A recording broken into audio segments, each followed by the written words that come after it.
জীবনে কারো শত্রু হওয়ার জন্য যে তার সাথে ঝগড়া করতে হবে এমনটা না। তোমার কোনো কিছুই করার দরকার নেই। তুমি শুধু তোমার জীবনে ব্যস্ত থাকবে, তুমি তোমার জীবনটাকে উন্নত করবে, তাহলে দেখবে তোমার অনেক অনেক চারপাশে দিয়ে অনেক শত্রু হয়ে যাবে, তোমার খারাপ যাবে। আমি কিছুই বুঝতে পারি না যে যাদের সাথে কোনোদিন কোনো কথা হয়নি, যাদের কোনোদিন খারাপ চাইনি, খারাপ করিনি, তারাও চায় না যে আমি জীবনে কিছু করি। তো সেটা ভাবলেই ভীষণ ভীষণ খারাপ লাগে। তো কিছু করার নেই, সেটা তাদের তাদের ভাবনা চিন্তা মানসিকতা। তো যাই হোক, অনেকদিন থেকে লং ভিডিও দেওয়া হচ্ছে না, তো ভাবলাম আজকে একটা ছোট্ট করে লং ভিডিও দিয়ে দিই, কারণ কয়েকদিন থেকে মনটা ভীষণ খারাপ। ওই যে তেমন কিছু না, মানে হয় না অনেক সময় কি হয়েছে নিজে বুঝতে পারি না, আর কাউকে বলাও যায় না মন খুলে যে কি হয়েছে, সেইটাই একটা আর কি।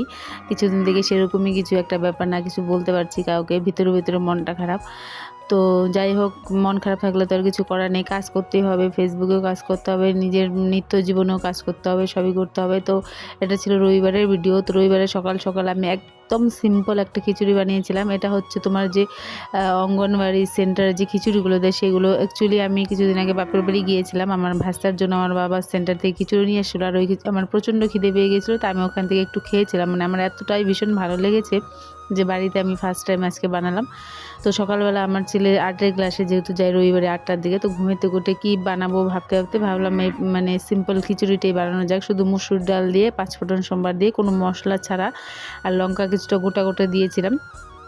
তো খেতে ভীষণই ভালো লেগেছিলো। মানে মাঝে মধ্যে হঠাৎ করে খাওয়াই যায়, তো রোজ রোজ তো আর ভালো লাগবে না, হঠাৎ করে খাওয়াই যায়। তারপর যেহেতু রবিবার কিছু কিছু কাপড় চোপড় তো ডেলি ধোয়া হয়, আর রবিবার বিশেষ করে স্কুলের জামা কাপড় তা তো ধুতেই হয়, যেহেতু স্কুল অফ থাকে। তো দেখো কাপড় চোপড় ধুয়ে দিয়ে চলে এলাম আবার দুপুরে রান্না করার, যেহেতু সানডে স্পেশাল, তো চিকেন আনতেই হবে, কারণ আমার ছেলে, বড় ছেলে, ওর চিকেন এত ফেভারিট, কি বলবো, ও মাটনও খেতে চায় না অতটা, ওর নাকি ভালো লাগে না, শক্ত শক্ত লাগে। আর যেহেতু এই মুরগির মাংসটা একটু নরম নরম হয়ে যায়, অল্পতেই অল্প রান্না করলে কিন্তু দেখবো নরম হয়ে যায়, তো এটাই ওর ফেভারিট, আমার দুই ছেলেরই। তো সেই কারণে এই চিকেনটাই এনেছে। আর আমার শ্বশুরমশাই তো চিকেন খেতে ওনার জন্য আর অন্য একটা রান্না করব, যে কোনো একটা সবজি করে দেব, তাতেই হয়ে যাবে।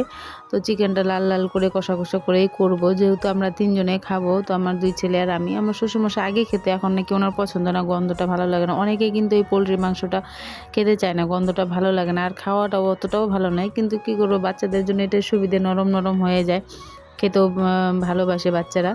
তো দেখো আমার চিকেনটা যে হয়ে গেছে, এখন আমি একটু হালকা গরম মশলার গুঁড়ো দিয়ে নামিয়ে নেব। আলুগুলো গলে গেছে, আর দিয়েছিলাম কয়েকটা যে গোটা রসুন। আমার না চিকেনের বা মাটন যাই বলো, গোটা রসুনটা খেতে এত ভীষণ ভালো লাগে। তোমাদের কার কার ভালো লাগে অবশ্যই কমেন্টে জানিও। তো ওইদিকে রান্না বাড়া দেখো আমার কমপ্লিট। মাঝে মধ্যে না ইচ্ছে করে আমার মায়ের হাতে একদম লাল লাল কষা কষা চিকেন খেতে, কিন্তু কি করব, করার কিছু উপায় নেই। এক হাতে খেতে খেতে আর ভালো লাগে না, এক হাতে রান্না খেয়ে খেয়ে একঘেয়েমি। তারপরে বিকেলবেলা বসে একটু এই গাছগুলো দেখছিলাম। তো নিজের হাতে লাগানো গাছ দেখতে ভীষণই ভালো লাগে, একটু সময় মানে সময়টা পাস করছিলাম বিকেলবেলা একা একা। অনেক সময় হয় না মনটা খারাপ লাগে, তো এখানে একটু বসেছিলাম। আর এই দেখো, এটা বিলেতি ধনিয়া পাতা, আমাদের যে পুরন বাড়ি আছে সেখান থেকে এনে লাগানো হয়েছে, অনেক চ্যাপ্টা চ্যাপ্টা হয়ে গেছে, দেখো একদম ছড়িয়ে গেছে। আর এখানে এই যে গাঁদা ফুলের চারা লাগানো হয়েছে, জানি না কবে ফুল হবে। তো গাছটা সবেমাত্র একদম ছোট ছোট চারা এনে পোতা হয়েছে, সেই কারণে অনেকটা টাইম লেগে যাবে ফুল ধরতে ধরতে। তো গাছগুলো এখন হচ্ছে, এই তো অনেকটাই মোটামুটি বড় হয়ে গেছে, জানি না কবে ফুল ধরবে। আর এই একটা কি ফুল গাছ জানি না, এটা লাগানো হয়েছে, জানি না কী রকম ফুল ধরবে, দেখা যাক। তো সন্ধ্যেবেলায় দেখো টিফিন দিয়েছি দুধ মুড়ি, আর আমার বড় ছেলে খাচ্ছে বনভিটা আর বিস্কিট, আর ছোটো ছেলে দুধ মুড়ি। তো ওর একটু নকশায় যে চশমা পরে একটু স্টাইল মারছে। তারপরে তো রাত্রে আবার ডিউটি আছে পড়ানো। তো ভিডিওটা তোমাদের কেমন লাগলো অবশ্যই কমেন্টে জানিও। সবাই পাশে থেকো, ভালো থেকো, সুস্থ থেকো। ভিডিওগুলো কেমন লাগলো অবশ্যই কমেন্টে জানিও। সবাইকে টাটা, লাভ ইউ গাইস।